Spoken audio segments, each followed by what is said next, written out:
I den her video der vil jeg vise, hvordan jeg monterer min lynlås på min zipper jacket fra Petit Knit.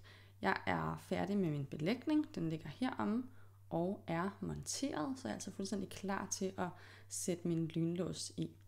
Og når jeg skal sætte den her lynlås i, så er vi jo lidt udfordret af, at vi sidder med et materiale, der overhovedet ikke er elastisk, og et materiale, der er super elastisk, og vi skal sætte det pænt sammen.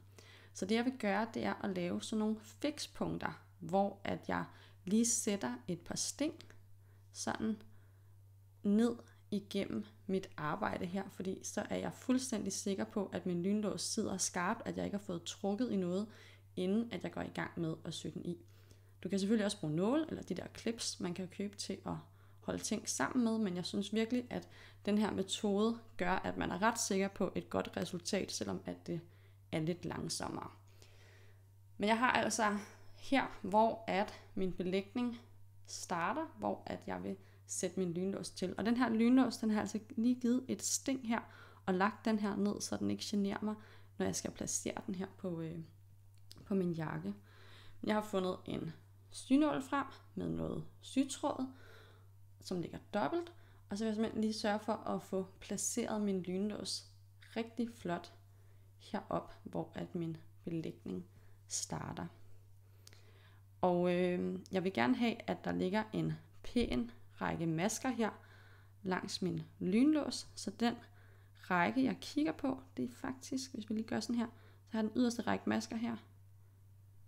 Så det er faktisk en halv maske fra den yderste, og en halv maske fra den næste, der ligner en række masker, der ligger her. Den er fuldstændig lige og pæn hos mig, så det er den, jeg gerne vil have flugter med lynlåsen. Så vil jeg gerne lægge det sådan, så man ikke kan se for meget af stoffet på lynlåsen. Og så vil jeg selvfølgelig gerne have den sat helt op i hjørnet her. Og så skal jeg selvfølgelig også sørge for, at min belægning flugter pænt herom på den anden side. Og når jeg så har styr på alt det, og jeg synes, den sidder lige hvor den skal, så tager jeg min synål her og går ind bagfra. Og så går jeg altså op i den række, jeg gerne vil sy i senere.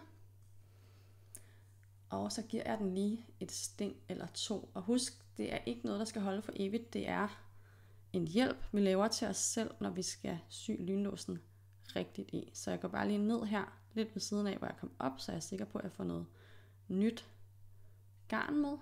Sådan der. Og så kan jeg lige give den et sting mere, hvis jeg har lyst til det.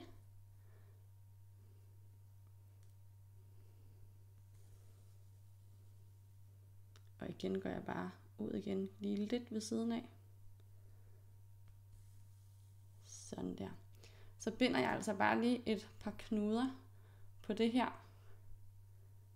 Og jeg strammer ikke alt for meget, fordi så kan jeg også få strammet garnet, du ved, sådan, så man kan se, hvor at man har syet, fordi man får strammet det helt ned til lynlåsen. Sådan der. Og klipper det bare lige af her, helt inde ved mit arbejde. Sådan. Så er den altså pænt placeret herop. Så det næste punkt, jeg sætter, det sætter jeg hernede. Jeg skal lige sikre mig, at den ikke er snoet. Sådan der. Der sætter jeg den altså fast hernede. Så har jeg et fikspunkt i begge ender. Og så lægger jeg den fladt på et bord. Og holder sådan ud i det, så jeg er sikker på, at strikken ligger, som den skal på lynlåsen. Og så tager jeg fat på midten. Og sætter et punkt mere her. Og så har jeg 3 fikspunkter, og så vil jeg simpelthen bare arbejde mig ud fra dem og sætte så mange, jeg synes, jeg har brug for at min lynlås kommer til at sidde fuldstændig skarpt. Og inden jeg så går i gang med at sy det her, så vil jeg altså lige gøre det på den anden side af jakken, og prøve at lyne den, og se at alt sidder lige og pænt, og så går vi i gang med at sy den her lynlås i. Nu er jeg færdig med alt mit hårde forarbejde med den her lynlås, og jeg har sat alle de her fikspunkter. Jeg har faktisk endt med at sætte 7 af dem, og så har jeg gjort det i den anden side også, og lynet og sikrer mig, at alt sidder fuldstændig, som jeg vil have den, inden at jeg går i gang med at sy den nu. Så nu har jeg fundet en synål frem igen, og så har jeg trådet den. Jeg har lagt sytråden dobbelt og trådet den med begge ender. Jeg kan se, det ligger her. således at jeg i den anden ende har en løkke. Sådan der. Og nu kan jeg altså sy den her lynlås i, næsten uden at være bange for, at noget det skrider, fordi det ligger allerede sådan rimelig fast her. Så det eneste, jeg skal holde øje med, det er, at jeg får en pæn kant her langs lynlåsen, og at min belægning også ligger pænt heromme. Så jeg starter altså her op i mit hjørne, og sætter min tråd til her. Jeg har, I ved, den der plastikdims fra lynlåsen her, der lige er lidt funky at stikke igennem. Når jeg så går tilbage fra retsiden af, så går jeg ind næsten samme sted, som jeg kom ud. Jeg går bare lige sådan 1 millimeter den forkerte vej. Altså opad her.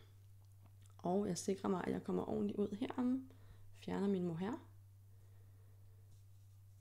Og når jeg så trækker tråden til her, så hopper jeg ind igennem den løkke, jeg har her. Sådan der. Så er den nemlig hæftet, og vi kan fortsætte med at sy. På vrangsiden, der hopper jeg sådan, det ved jeg ikke, sådan en lille centimeter, en halv til en hel centimeter længere frem i mit arbejde, og går ned her midt i en maske. Og så skulle jeg gerne komme op midt i en maske herom også. Det gjorde jeg næsten. Sådan der. Og på retsiden hopper jeg lige 1 millimeter tilbage. Altså går lige lidt længere tilbage, end hvor jeg kom fra. Og jeg sikrer mig, at jeg kommer ordentligt ud heromme. Det gør jeg også. Sådan der. På vrangsiden hopper jeg lige en lille centimeter frem. Sikrer mig, at min nål kommer rigtigt frem her på retsiden. Sikrer mig, at alt stadigvæk ligger pænt. Og hopper igen lige 1 millimeter tilbage her.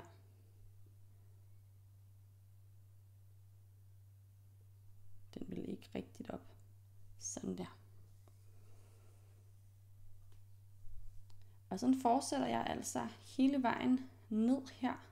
Hele tiden holder øje med, at alt ligger som det skal, både belægning og her foran.